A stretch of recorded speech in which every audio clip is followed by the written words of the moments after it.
یہ سلسلہ شروع یہاں سے ہو چکا تھا۔ 657 عیسوی حضرت علی رضی اللہ تعالیٰ عنہ مدینہ سے عراق کی طرف آئے۔ کوفہ ان کا مرکز بن گیا اور سیریا کے اندر حضرت امیر معاویہ تھے جو کہ حضرت عثمان رضی اللہ تعالیٰ عنہ کے کزن تھے اور اس وقت وہ سیریا کے گورنر تھے۔ حضرت معاویہ رضی اللہ تعالیٰ عنہ نے حضرت عثمان رضی اللہ تعالیٰ عنہ کے خون کو لے کر ایک ڈیمانڈ رکھی، پہلے عثمان رضی اللہ تعالیٰ عنہ کے قاتلوں کو سزا دو پھر ہم بیعت کریں گے۔ حضرت علی رضی اللہ تعالیٰ عنہ کا کہنا تھا کہ پہلے بیعت کرو پھر حساب ہوگا، کیونکہ الگ الگ جگہیں تھی جہاں سے باغی آ کر مدینہ کے اندر اکٹھے ہوئے تھے اور ملے تھے، ایک ایک کو مل کر آئیڈینٹیفائی کرنا تھوڑا مشکل تھا۔ حضرت امیر معاویہ کی اپنی رائے تھی اور حضرت علی رضی اللہ تعالیٰ عنہ کی اپنی رائے تھی، لیکن کوئی بھی جھکنے کو تیار نہیں تھا۔ اسی کنفلکٹ کے بیچ میں آئی جنگ صفین۔ فرات دریا کے کنارے دونوں طرف پھر سے مسلمان اکٹھے، دونوں طرف صحابہ اور تابعین، دونوں طرف ایسے لوگ جو حضرت محمد صلی اللہ علیہ وسلم کو پرسنلی جانتے تھے۔ جنگ صفین کا دن اسلامک ہسٹری کا سب سے ڈارکسٹ دن تھا جب ایک مسلمان بھائی نے اپنے دوسرے مسلمان بھائی کا خون بہایا۔ جنگ صفین کافی دنوں تک چلی،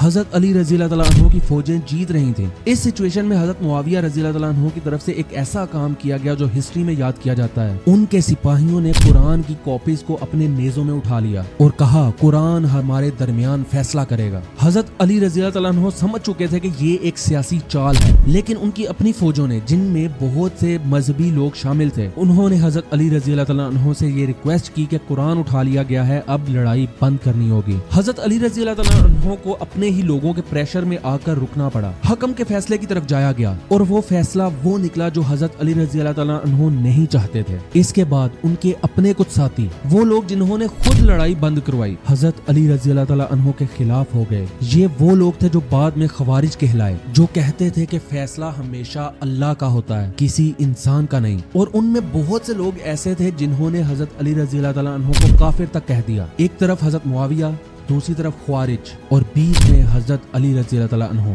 661 ہجری 19 رمضان کوفہ کی مسجد فجر کی نماز، ابن ملجم جو کہ خوارجیوں میں سے تھا، اس نے حضرت علی رضی اللہ تعالیٰ عنہ کے اوپر ایک زہریلا وار کیا اور اس زہر کی وجہ سے 2 دن کے بعد 21 رمضان کو حضرت علی رضی اللہ تعالیٰ عنہ شہید ہو گئے۔ حضرت علی رضی اللہ تعالیٰ عنہ کا آخری کلام یہ تھا کہ رب کعبہ کی قسم میں کامیاب ہو گیا۔ ان کے بعد حضرت حسن علیہ السلام خلیفہ بنے، لیکن اس ٹائم تک حضرت امیر معاویہ کی طاقت بہت بڑھ چکی تھی اور کوشش ہر طرف سے یہ تھی کہ مسلم امت کے اندر اب اور خون نہ بہایا جائے۔ حضرت حسن علیہ السلام نے صلح کی، صرف اس شرط کے اوپر کہ معاویہ کے بعد خلافت پھر اہل بیت کو ملے گی۔ معاویہ نے ہاں کر دی۔ یہ صلح حسن علیہ السلام کے لیے سیاسی ہار نہیں تھی، اسکالرز کے مطابق یہ امت کو تباہی سے بچانے کا فیصلہ تھا، لیکن جو بعد میں ہوا وہ اس شرط کی کھلی خلاف ورزی تھی۔ معاویہ نے اپنے بیٹے یزید کو خلافت میں کھڑا کر دیا، اور یزید وہ انسان کون تھا؟ یزید ابن معاویہ۔ یہ نام ایسا ہے کہ جسے سنتے ہی لوگوں کی رائے 2 حصوں میں ڈیوائیڈ ہو جاتی ہے۔ کچھ لوگ کہتے ہیں کہ وہ ظالم اور فاسق حاکم تھا، وہیں کچھ لوگ ایسے ہیں جو کہتے ہیں کہ اس لعنتی کے اوپر لعنت کرنا بھی ٹھیک نہیں، کیونکہ at the end of the day وہ ایک مسلمان تھا۔ یہ ایک ایسی بحث ہے جو 1400 سال سے چلتی آ رہی ہے۔ جو ہسٹوریکل ریسورسز سامنے آئے ہیں وہ آپ کے سامنے رکھنا بہت ہی ضروری ہے۔ یزید کی پرورش معاویہ نے شام یعنی کہ سیریا میں کی، جہاں اسلامی طرز زندگی مدینہ جیسی بالکل نہیں تھی۔ تباری جو کہ 9th and 10th سنچری کے بڑے اسلامک اسکالر ہیں، انہوں نے اپنی تاریخ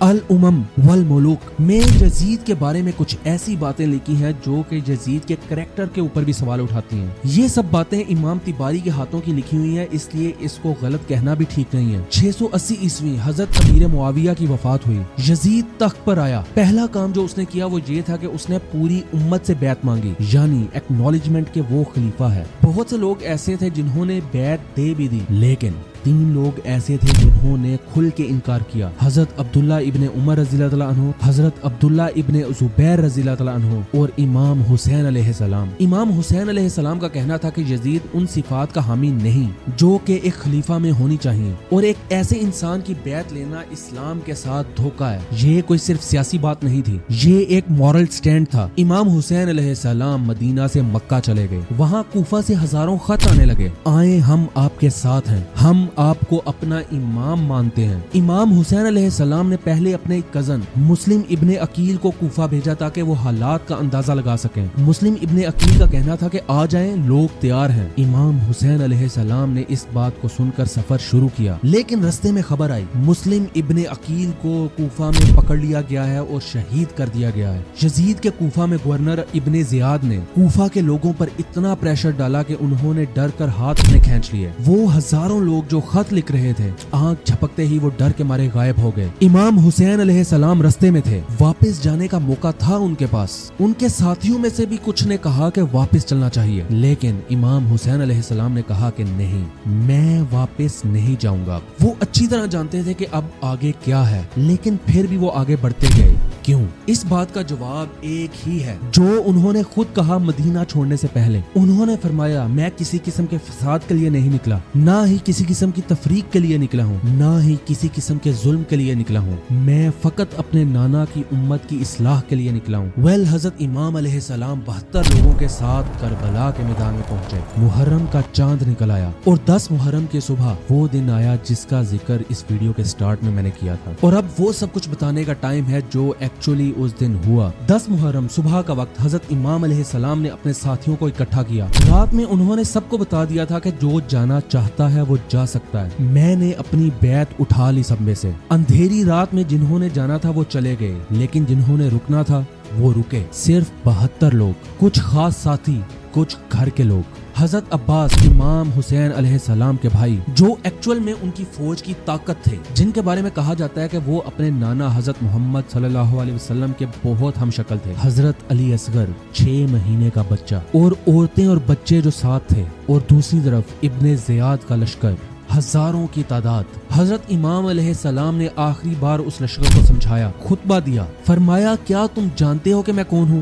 میں حسین ہوں، علی علیہ السلام کا بیٹا، فاطمہ رضی اللہ تعالیٰ عنہ کا بیٹا، حضرت محمد صلی اللہ علیہ وسلم کا نواسا۔ اس لشکر میں بہت سے لوگ ایسے تھے جن کے دل ہلکے ہوئے، لیکن لشکر رکا نہیں۔ پانی سب سے پہلے امام حسین کے لیے پانی کو بند کیا گیا۔ فرات کا دریا سامنے تھا، لیکن امام حسین کے خیمے تک پانی نہیں پہنچ رہا تھا۔ جنگ شروع ہوئی، ایک ایک کر کے سب ساتھی شہادت پا رہے تھے۔ حضرت علی اکبر پہلے گئے، امام حسین علیہ السلام نے اپنے شہید بیٹے کو اٹھایا۔ حضرت عباس گئے، پانی لینے نکلے، رستے میں ان کے ہاتھ کاٹ دیے گئے، پھر بھی پانی کے برتن کو سینے سے لگائے رکھا کہ کسی بھی حال میں تھوڑا سا پانی وہ واپس خیمے تک لے جائیں۔ وہ بھی شہید ہوئے۔ 6 مہینے کا علی اصغر، امام حسین علیہ السلام نے اسے گود میں اٹھایا اور لشکر کے سامنے رکھ کر پانی مانگا۔ ایک بچے کے لیے ایک بوند پانی۔ ہوا میں اڑتا ایک تیر آیا سیدھا علی اصغر کی گردن میں۔ سب کے سب ساتھی شہید ہو گئے، امام حسین علیہ السلام اکیلے رہ گئے۔ تب بھی لشکر سیدھا ڈائریکٹلی سامنے نہیں آیا، ایک ایک کر آتے رہے۔ امام حسین علیہ السلام نے مشکل سے خود کو سنبھالا، وہ شدید گھائل تھے، اور آخر میں شمر نے ان کے سر کو جدا کیا۔ انا للہ و انا الیہ راجعون۔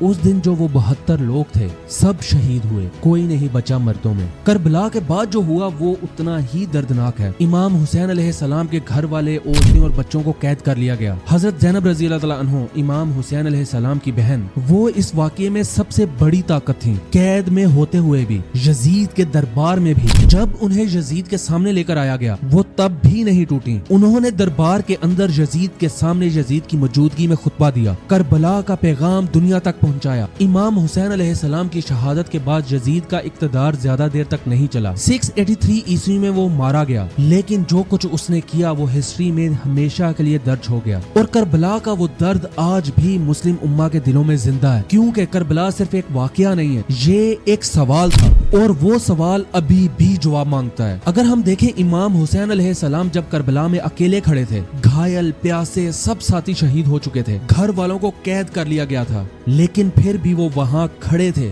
کسی نے زبردستی ان کو وہاں پہ کھڑا نہیں کیا تھا، وہ جانا چاہتے تو جا سکتے تھے، کسی قسم کی کوئی مجبوری بھی نہیں تھی، اور رستے میں کئی بار ان کے پاس موقع بھی آیا واپس جانے کے لیے، انہوں نے وہ موقع نہیں لیا۔